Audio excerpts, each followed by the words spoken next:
Hello po, magandang hapon, magandang umaga, magandang gabi, magandang araw po sa inyong lahat mga kababayan, mga kagilang bukid, mga suki.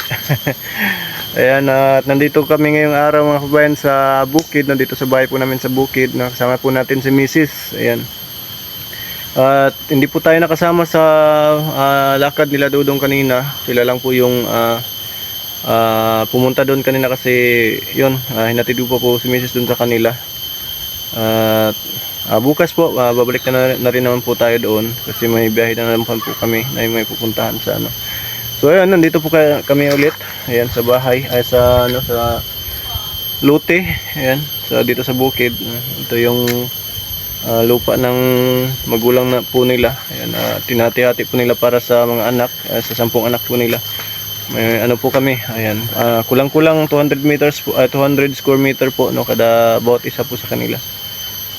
Siguro medyo malayo yung medyo malayo yung 200. Siguro para tubig sa mga 150 or 160 square meters kasi hindi po umabot ng 1 hektarya po yung natira, tapos 10 po sila naghati-hati, no.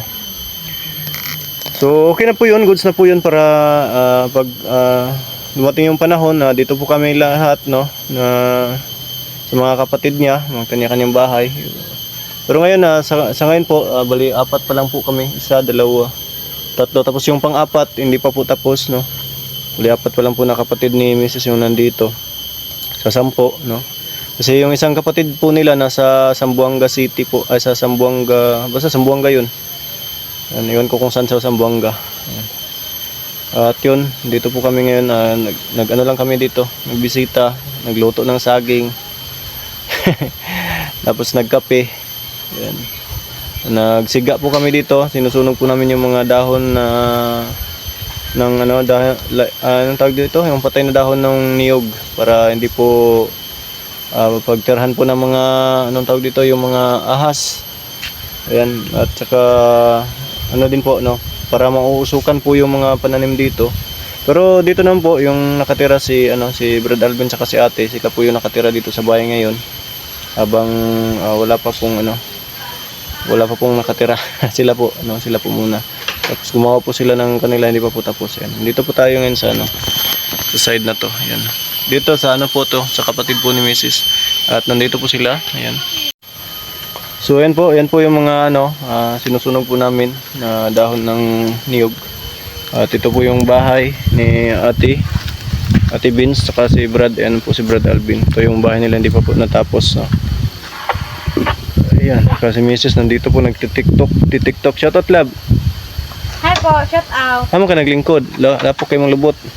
Wala. Ayan. Ang isa po rin nagtuwad.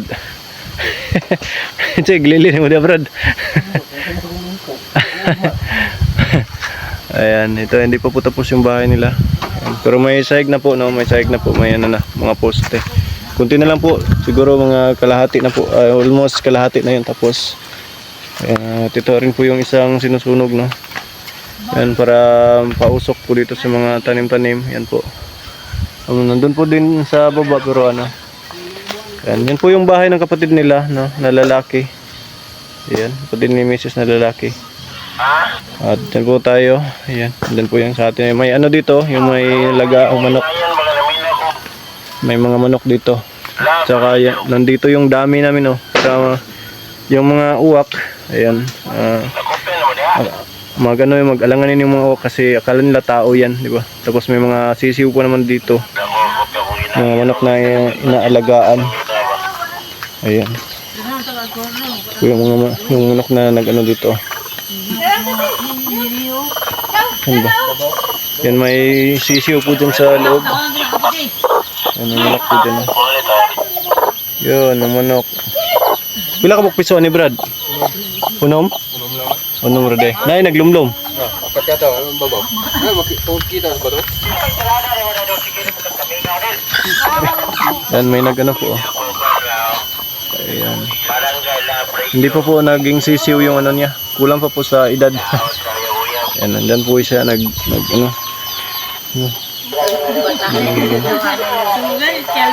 ganyan po yung dalawang kababayan.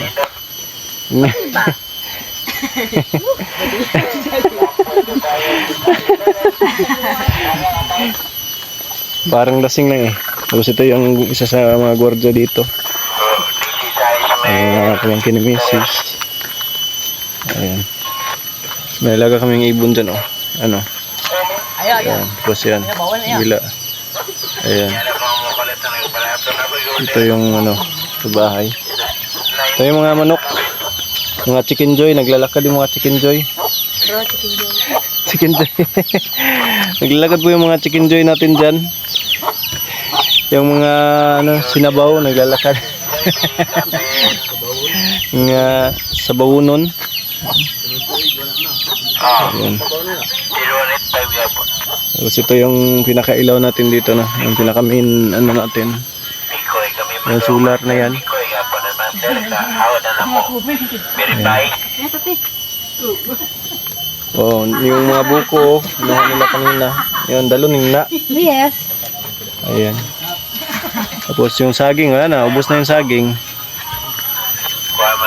Ito po yung lagay natin ng tubig, no? Bali, dito po ini-stack namin yung tubig ulan para ano, panghugas ng pinggan.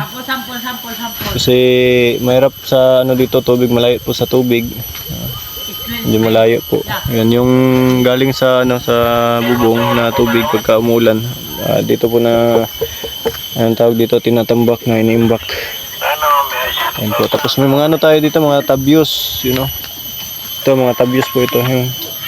Ewan ko ano sa inyo ito sa Tagalog yan. Mga ganito. Yan. Tabios po ang tawag dyan sa amin kasi tabios yung ganito. Yan yung mga bunga niya. Ilapit natin. Ano. Yan. Tabios po ang tawag sa amin dyan. Yan po yung bunga niya. Ano, ewan ko kung anong tawag dito sa Tagalog. Ano ito sa Tagalog. Marami po yan. Yan. Maraming puno. Yan, oh. Doon hanggang doon yan sa dulo. Kasi yan yung panlaban namin sa gulay-gulay dito. Tsaka matagal din po ito na mamatay, no? Yung tabios. Matagal din po yan. You know? Marami po yan, no? Yan, no? Namumulaklak na. Di ba? Ano? Puro tabios po yan. Hanggang doon. Yan. Makikita nyo mga may kulay dilaw na ano. Na bulaklak. Puro tabios yan. Masarap yan, masarap. Masarap gataan to. Ano? Masarap po gataan yan yung mga ganun. Yung ano niya, yung liso. Iwan ko kung anong tawag sa inyo niyan, mga kabayan. Tapos siyempre, pag may manok ka, di ba? Pag may mga manok ka, kagaya niyan, yung mga naglalakad na yan. Pag may mga manok ka, hindi pwedeng mawala yung tanglad. Yan, siyempre may tanglad kasi may mga manok ka yan. Maraming tanglad oh. Yan oh. Yan, puro tanglad po yan hanggang doon. Yan. Yan oh, napakadaming tanglad. puro po tanglad yan mga kababayan. Oh. Hanggang doon po. Tanglad po yan. Yan. Yan, tanglad po yan mga kababayan. Yan. Tapos yung ano namin, yung papaya nandun po sa baba. Pang ano ng manok. Panghalo. Pangsahog. Pangsahog. Ayan. Tapos iwan ko yung papaya dito, parang nawala na, parang namatay ata. Karami pong ano dito, papaya dati. Ano ito yung mga tanglad oh, nakahilera. Mga tanglad. 100 medo ah. Kadaming dahon. Wala, ilisig pa na lang. Tanglad lang, ayos na. Panghalo sa pang ano natin, pang lamas sa mga suso, kuhol, mga gabi. Yan yung mga ginugulay po natin dito, gabi. Tapos yung ubod ng saging, yan, pwede po yan. Yung, ayan, hindi pa namunga. Yung pinakaloob po nito, ito, yung pinakaloob po nito, yung pinakagitna, no? Ginugulay po namin yan. Sino po yung nakaranas na nakatry? Yung ubod ng saging po. Yung kulay puti na maliit, yung ano na, basta yung pinakagitna, masarap po yan. Lagyan po namin ng tinapa, tapos gataan. Tinapa, ano pala yan, tawag sa Tagalog, sardinas. Nilalagyan po namin sardinas yung ubod niyan, yung pinakagitna nito. Yung pinakagitna sa ano talaga. Ayan. Masarap yan, gataan. Tapos lagyan po ng sardinas. Ayan. Ano yan na saging? Cardaba. Cardaba. Ayan. Yun po lang, ayan lang po yung buhay-buhay natin dito. Simple lang po, no? Sa bundok. Tapos yung tower na yan, ay yung ano na yan, yung poste, yan yung po yung lagayan po natin ng antenna para sa communication. Yung way of communication po natin dito ay bauping din po, no? Kagaya nung doon sa bukid nun. Kagaya nito. Yan. Para makontak mo po yung mga relatives mo doon sa bayan, yan sa baba. Yan, kagaya kanina. Tumawag po yung kapatid ni Mrs. no. Yan, nandun po sila sa bundok ng ano, ang tawag doon sa lugar nila. Kalumpang, doon sa Kalumpang po. Malungon, Makilala na yon.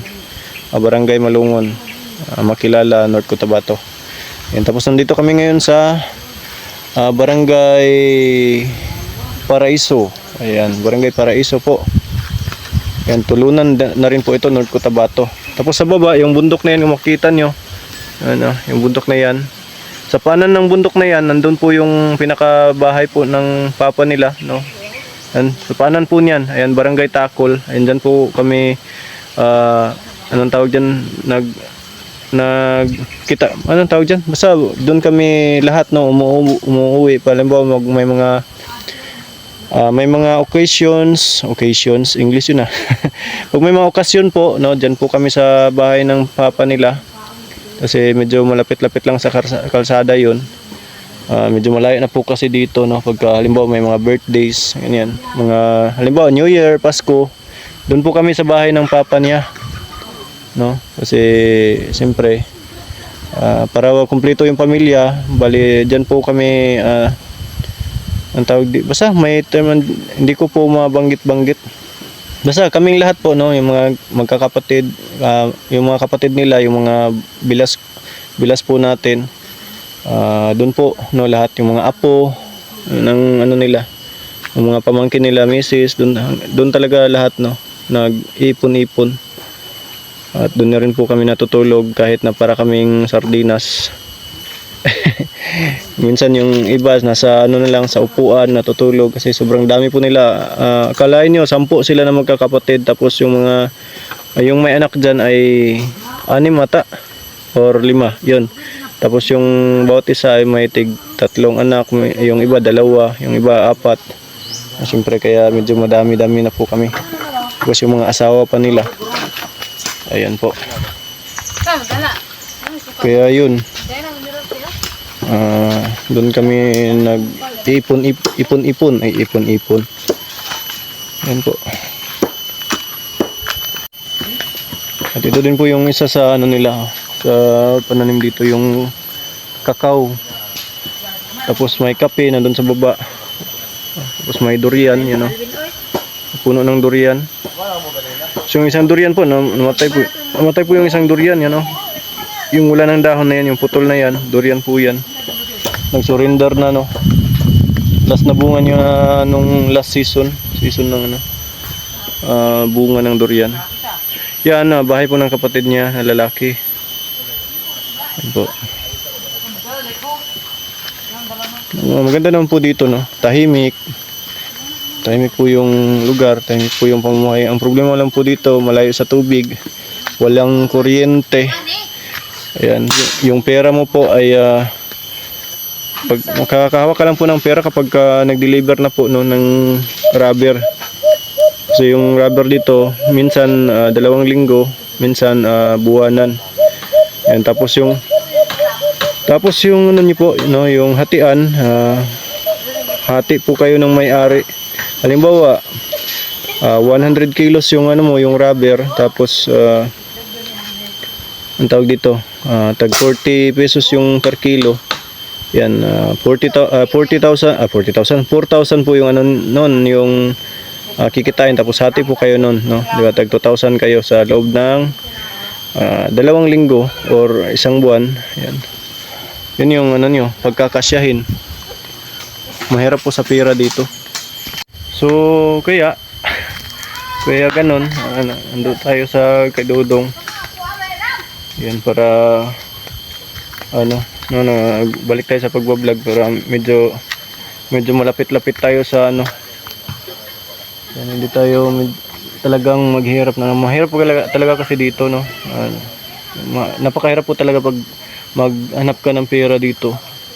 Ang pinaka-worst dito kapag may mga ano sa pamilya mo na nagkakasakit, hindi kasi natin mapipigilan. May mga ganyang senaryo talaga, may mga ganyang pangyayari talaga, no. Ayan. Napakahirap po, no. Kahit na sasabihin ng iba na kahit na indigent, kami kasi pag kami sa ospital, may tinatawag na indigent, yung sa PhilHealth, diba? Hindi pa rin lahat kasi no na ka-cover ng PhilHealth. Lalo na yung expenses nyo doon, yung kain, ilang araw po doon, yung mga extrang gamot na wala sa kanilang stock, yung kailangan. Kaya napakahirap po talaga. Kaya kailangan talagang maghanap ng pera kapag-ipon. Yung mga manok dito binibenta minsan para may ako anang tubig ha. Iyabunin mo na. Sa atin mo lang suka. Suka. Suka kayo. Abi, inamon sa nakudan bi. Gamay na lang lagi ni. Giinom ni Nining, Ay. kaya giinom mo. Ano po, ayan, tubig ng buko.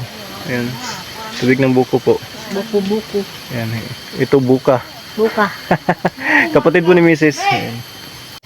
At so yun po mga kababayan, hanggang dito lang po muna. Ayan, maraming salamat po, no, sa inyong panonood at sa mga bago sa aking channel. Ayan, maraming salamat po sa inyo at palike and share naman po, no, at huwag kalimutang mag-subscribe siyempre. Ayan, maraming salamat din po ulit.